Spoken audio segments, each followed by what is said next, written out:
this is my first video on my vintage loving bride blog.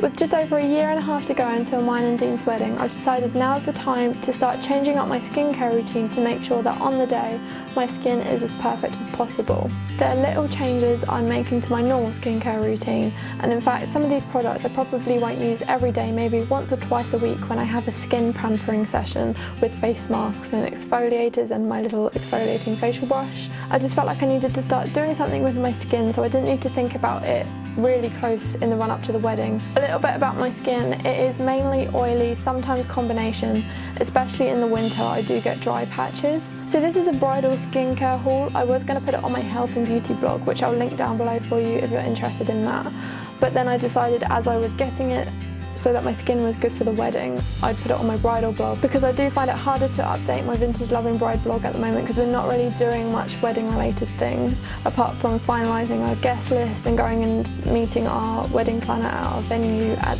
the end of this week. There's not really much planning or DIY or beauty stuff I can put on my blog at the moment, so I thought this was a good opportunity to get some content on there for you. So let's start with the first product.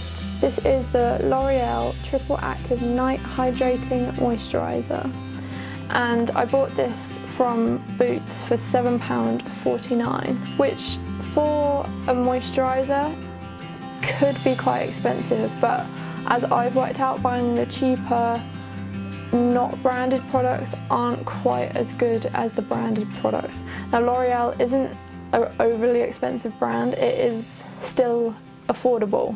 So this is why I picked up this one, because I could afford it and I wasn't having to fork out £20 or £30 for a night cream that I'm not going to use every single night. This is what the actual tub looks like. It's a really lovely blue colour, and I have noticed that it doesn't actually really have a scent. It just kind of smells fresh and kind of a little bit perfumey, but it's not over perfumed. I don't like wearing stuff to bed when I can smell it because sometimes it makes me a bit headachy, but this I can't really smell it once it's on your face. In fact, it probably smells more in the pot because obviously there's a lot more of it there, but you need so little of it you probably wouldn't be able to smell it on your face anyway. Nighttime is probably the best time to repair your skin, and this claims to hydrate, protect and restore your skin. I've only used it 3 or 4 times, but it definitely hydrates your skin. I can feel already. Today I've got matte foundation on and my skin feels more hydrated and dewy, but I don't look oily. As I said, I probably wouldn't use this every single night as I am worried that it might make my skin over oily, but I will use it 2 or 3 times a week maybe, definitely after I've done a face mask or I've exfoliated, just to give my skin some extra moisture. It is a very luxurious creamy product to put on your skin. It isn't super sticky or greasy though, and you don't need much of it to feel like your skin is hydrated. Maybe just about the size of a 50 pence piece for your whole face and your neck. Make sure you are bringing it down onto your neck. Onto my second new skincare product. This is from the B range, which is exclusive to Superdrug. I've said on my health and beauty blog that I absolutely love this range. I will link the review down below of their phase 1 skincare range that I've done already, which tends to be my go-to daily moisturiser range. This was £6.99 from Superdrug, so it's over a £5, but you get quite a lot of it and you only need a few drops a night, so I can tell this is going to last quite a while. You can apply it before day cream and before night cream, but I've been tending to apply it before night cream because, again, when I'm putting my makeup on, I like my face to be quite mattified. This one does smell a bit weird. It smells fresh, but like it's hard to explain. The only thing I could think of when I smelled it the first time was the sea, and I don't know why. It might be because it has naturally derived algae extract that I can smell it. It's not overpowering, so I wouldn't let that put you off. As I said, you only need a few drops of this to press it into your skin, and it does soften and smooth your skin.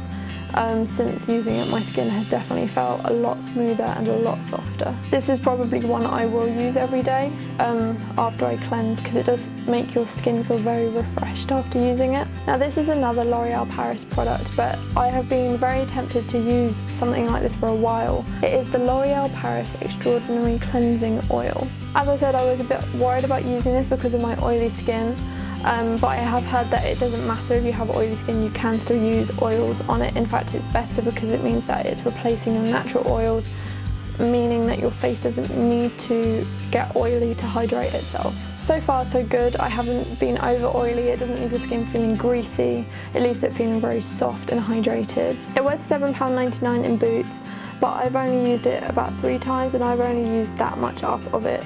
So it's not going to run out extremely quickly, and you don't need much of it to take off your makeup. It literally melts away your makeup, and it only takes like a minute at the most to massage it into your skin, over your lips, over your eyes.